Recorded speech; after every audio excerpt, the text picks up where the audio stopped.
साथियों नमस्कार। उम्मीद है आप सबने दीपावली का त्योहार बहुत धूमधाम से मनाया होगा, बच्चों को सुरक्षित रखा होगा और खुद भी सुरक्षित पटाखे फोड़े होंगे। दोस्तों, दीपावली खत्म होते ही नेवी के डिफेंस सिविलियन एम्प्लॉयज के लिए बेहतरीन खबर निकल के आ चुकी है।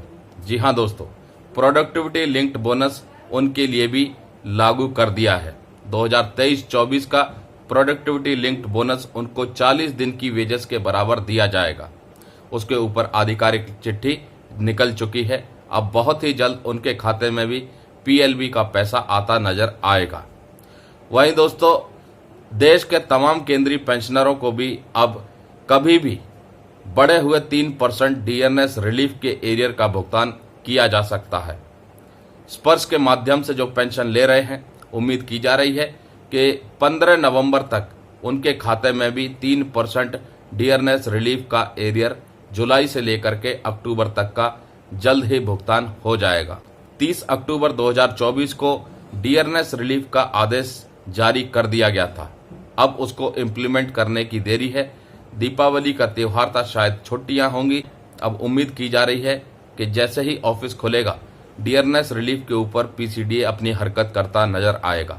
वहीं दोस्तों, 4 नवंबर की तारीख पर बहुत से पेंशनरों की निगाहें भी टिकी होंगी, क्योंकि 4 नवंबर को रिव्यू पिटीशन के ऊपर सुप्रीम कोर्ट में सुप्रीम सुनवाई होनी है। उम्मीद की जा रही है कि सुप्रीम कोर्ट इस रिव्यू पिटीशन पर सुनवाई करते हुए तमाम ऐसे पेंशनर्स को न्याय जरूर देगा जिन्होंने अपनी 1 साल की सेवा की थी और इंक्रीमेंट से ठीक एक दिन पहले 30 जून और 31 दिसंबर को रिटायर हो गए थे बिना इंक्रीमेंट ड्रॉ किए। उस 1 साल की सेवा का फल इस रिव्यू पिटीशन पर सुनवाई करते हुए सुप्रीम कोर्ट जरूर देता नजर आएगा। और उसके बाद उम्मीद ये भी की जा रही है कि सुप्रीम कोर्ट के फैसले के बाद केंद्र सरकार एक जनरल आदेश जारी करेगी, ताकि तमाम ऐसे पेंशनर जिन्होंने अभी तक कोर्ट का रुख नहीं किया है, जो इंतजार कर रहे हैं केंद्र सरकार की तरफ से जल्द ही वो आधिकारिक चिट्ठी जारी हो, जिससे कि बार बार उनको कोर्ट के दरवाजे ना खटखटाने पड़े। एक इंक्रीमेंट का लाभ उनको उनकी पेंशन में आता नजर जरूर आए। ऐसी पूरी उम्मीद की जा रही है कि 4 नवंबर को होने वाली सुनवाई पर सुप्रीम कोर्ट न्याय जरूर करेगी। और इसी नवंबर के महीने में एक और महत्वपूर्ण डेवलपमेंट है, वो है नेशनल काउंसिल जेसीएम की बैठक, जिसके ऊपर देश के करोड़ों केंद्रीय कर्मचारियों और पेंशन भोगियों की निगाहें जरूर टिकी होंगी, क्योंकि इस नेशनल काउंसिल की मीटिंग में मीडिया रिपोर्ट्स के मुताबिक कर्मचारी संगठन के रैप भी शामिल होंगे और सरकार के आला अधिकारी भी। और इस मीटिंग में एक क्लैरिटी जरूर आ सकती है 8वें वेतन आयोग के गठन को लेकर के। उम्मीद ये भी की जा रही है कि अगले 4 से 5 महीने के भीतर सरकार 8वें वेतन आयोग का गठन कर सकती है, जिसमें फिटमेंट फैक्टर 1.92 का इस्तेमाल किया जा सकता है और जो मिनिमम बेसिक पे 18,000 रुपए 7th सेंट्रल पे कमीशन के मुताबिक मिल रही है, उसमें बढ़ोतरी होकर के 34,560 रुपए की जा सकती है।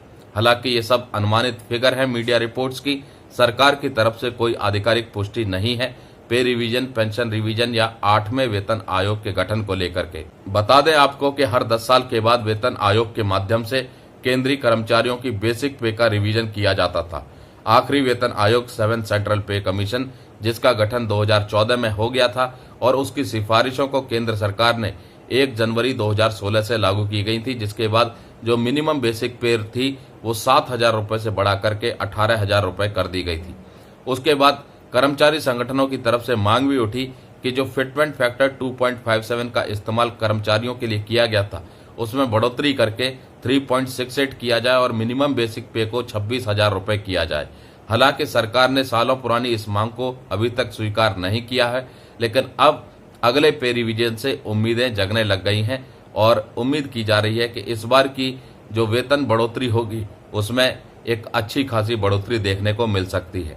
बहरहाल, केंद्र सरकार की तरफ से नेवी के डिफेंस सिविलियन एम्प्लॉयज के लिए प्रोडक्टिविटी लिंक्ड बोनस का ऐलान कर दिया गया है और उनको बहुत ही जल्द ये पैसा उनके खाते में आता नजर आएगा। नमस्कार, जय हिंद, जय भारत दोस्तों।